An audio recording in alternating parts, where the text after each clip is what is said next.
From fake agents to rising house rent and also growing deficits in the real estate sector in Nigeria, we have real crisis at hand. So right about now on Guardian Talks, we are going to be unpacking the issues and looking at how possible to fix them. I am joined with a real estate expert, but after the break, you get to meet him. Stick around.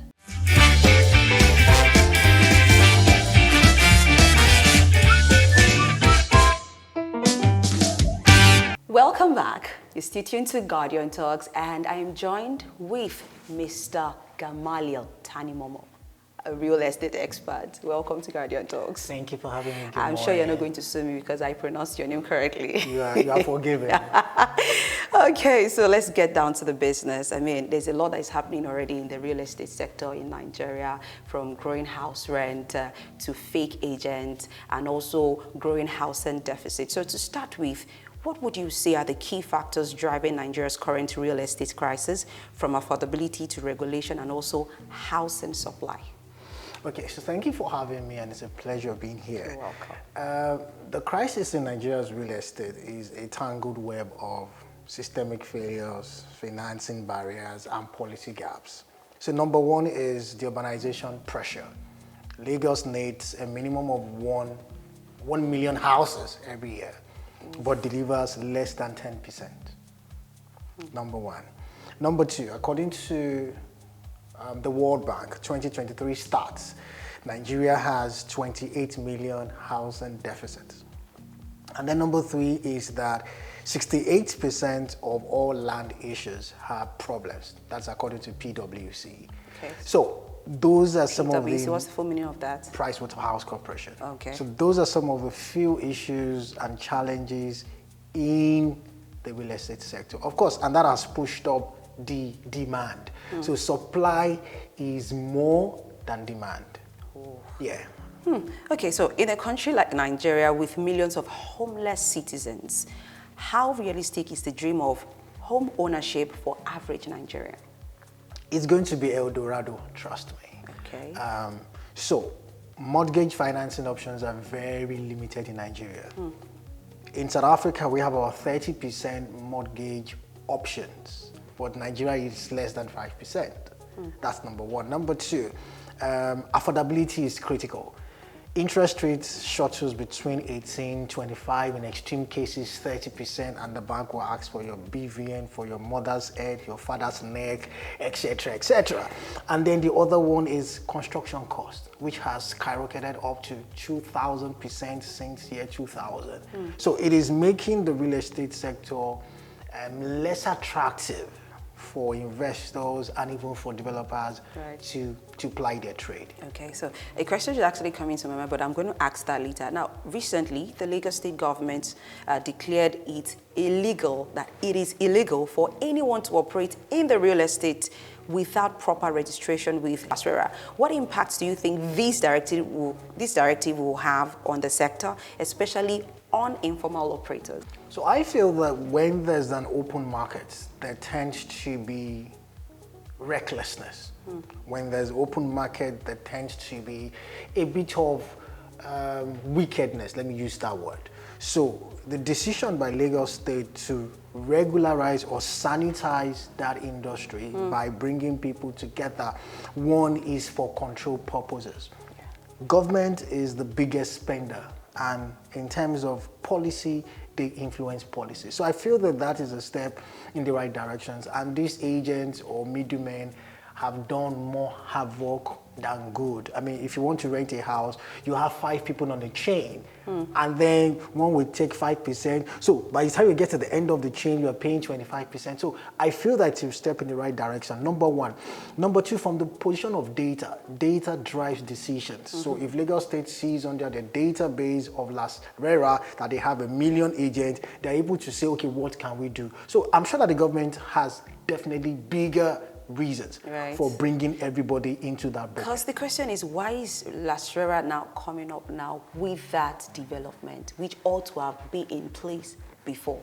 It's better late than never. I'm sure that it's because of the feedback from citizens, etc., etc., and perhaps people have fallen prey to dubious agents, Right. you know, and say, oh, I'm an agent. Fake and agents. Then, you know, it is going to be a case of what you ordered versus what you got. So that's about I it. was going to, you know, I said earlier that I was going to ask a question regarding something, and which is what I ordered versus what I got. Because how do you make sense of, maybe you go to the island? I mean, you know, there's always this, there's a way you categorize people who live on the island, Yeah. and then people On the mainland. Yes, you give them this kind of name, what have you, right? So you get to the island, you see a certain building or a certain structure, and then you hear this is 50 billion naira. And then when you check the whole structure, you compare it to a house in Cape Town. Okay. And you see that they are even collecting or paying lesser. Lesser. Maybe the one in Cape Town is just 25 billion compared to the one on the island, which is 50 billion. Why is it that? Why? Okay, interesting question. So first, Lagos is one of the fastest growing economies in the world. Okay. So it's a no-brainer that things will definitely be more pricey in Lagos than in any other economy. But let me cite a case in sample. This is the mainland, and this is the island. A plot of land in Ikeja will probably go for, depending on the location, maybe about 100 million, a plot of land. Okay. A plot of land in Lekki will definitely go for 500 million. So there's already a gap. Waterlogged area. It is what it is. But the cost of construction of a 3-bedroom apartment on the mainland is almost the same thing as the cost of construction of a 3-bedroom apartment on the island. So the only difference is the land. Okay. That is a variable. Okay. So you won't blame anyone for saying Lekki houses cost 50 billion and mainland houses cost 10 billion. I mean, what's the big deal? It's the land. It's the land. That's number one. Okay. Number two, we also agree that a lot of developers do shoddy jobs. And this is without disrespect. And then number three is also the devil's public choice of what you deal with. There are at least a minimum of 6, 7, 8, 9 government agencies that you deal with as a developer. They ask for this, they ask for that. You are dealing with area boys, area girls, area children. This one is coming from chieftaincy house. So and those are cost of production. So once you are moving your trucks of cement from this end to that end, people are asking for money. As a businessman, I'll factor that into my cost. And then inflation. So you start construction with 8,000 naira as cement, and then it jumps to 15,000. Who's going to account for that? Okay. So all of these variables make the cost of houses go off the roof. Right. Yeah. But you think that's not an issue at hand, overpricing? Overpricing in the real estate sector. So overpricing is relative. Okay. And that is why it is an open market. Okay, so maybe you enlighten us on that. Okay, now, like I said, variables differ. Yeah. If I start a project and the cost of cement is 8,000, and midway the cost of cement due to government policies jump to 20,000, how do I account for that differential? I need to make my money back. So the only thing I have to do is to go back to you, big woman, and say, I'm sorry, madam, we are going to renegotiate. Yeah. And I have to make money. So I need to pay my taxes, even though the government, according to the new bill, has reduced taxes, but I have to pay. Local government will come, everybody will come. Maybe the only person that is not coming for me is God. And that influences how pricey the cost of buildings are. Okay, so with property scams and fraudulent agents on the rise, how can prospective buyers and tenants protect themselves in today's real estate market? Thanks. First off, ignorance in the court of law is not an excuse. Right. So people need to know. So when you download a software, we all gullibly just click I understand, and in actual terms, we don't read. So we just give our soul and body and mind to Apple. So when push comes to shove, Apple say you ticked it. So first there's knowledge. There's a knowledge gap. People need to read. So there's a tenancy bill.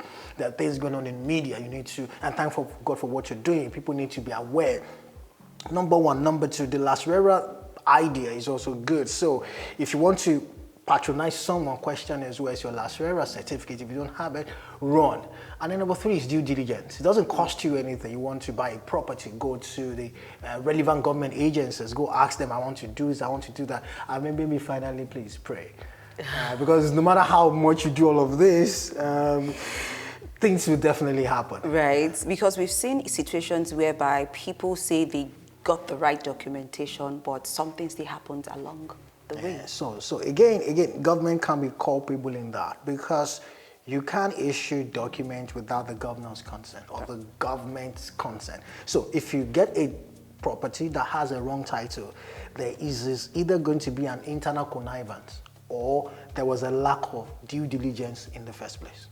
Yeah, because we've seen unscrupulous elements that change title document from you to me and vice versa. And then who bears the brunt at the end is the end user. Lastly, looking forward to what policies or interventions do you believe can truly fix Nigeria's housing problem, especially at the state and federal levels? Okay, I'll take it on the short term. First is, can we have tech-driven transparency by way of blockchain to verify titles so that people are not scammed?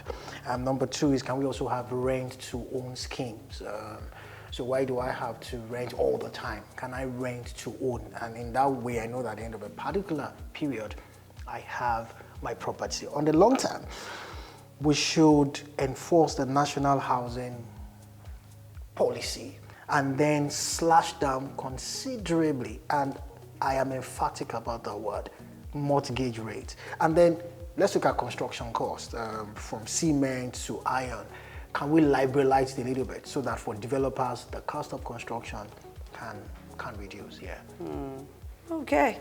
All right. Thank you so much, Mr. Gamaliel Tanimomo. Thank you. Thank you for the insight, and then we hope that these challenges can get out of the way, and then we have a better real estate sector in Nigeria. I hope so. We need to move from crisis to collaboration. Exactly, and fixing the problem, and not just highlighting the problem. Yeah, it's not going to be a walk in the park. It has to be intentional, it has to be successive, and it has to be on the long term. Right. Yeah. All right, thank you for watching Guardian Talks. I am Temitayo Olumofe. Have a great day.